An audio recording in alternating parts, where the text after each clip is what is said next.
अक्कलकोट नगरीत स्वामी समर्थ महाराज नेहमी भक्तांना दर्शन देत असत. त्यांची वाणी साधी पण प्रभावी होती. जे कोणी भक्त श्रद्धेने त्यांच्याकडे जात असे त्याचे दुःख दूर व्हायचे. एकदा अक्कलकोटमध्ये एक गरीब स्त्री स्वामींच्या चरणी आली. तिचा नवरा आजारी होता.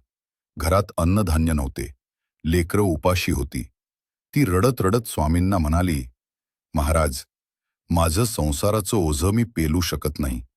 नवरा आजारी आहे, लेकरं उपाशी आहेत, माझी मदत करा. स्वामी समर्थ महाराज तिच्याकडे शांत दृष्टीने पाहत म्हणाले, अगबाई, चिंता करू नकोस. तू रामनाम जप कर, सर्व काही ठीक होईल. उद्याचं सूर्योदय झाल्यावर तुझं दुःख दूर होईल. त्या स्त्रीने डोळ्यांतून अश्रू ढाळले आणि घरी परतली. दुसऱ्या दिवशी तिचा नवरा उठून म्हणाला, माझं शरीर हलकं झालंय, आता मला बरं वाटतंय.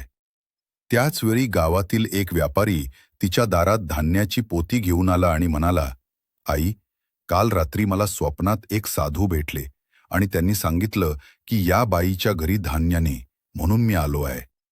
ते ऐकून ती स्त्री भावूक झाली आणि मुलांसोबत आनंदाने स्वामी समर्थ महाराजांच्या दर्शनाला धावली. महाराज, तुमच्या कृपेने माझं संसाराचं ओझं हलकं झालं.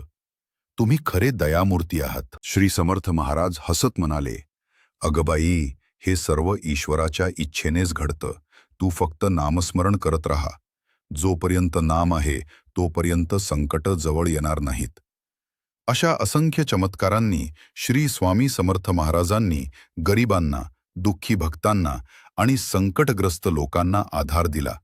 त्यांच्या नामस्मरणाने जीवनात शांती, सुख आणि समाधान लाभतं.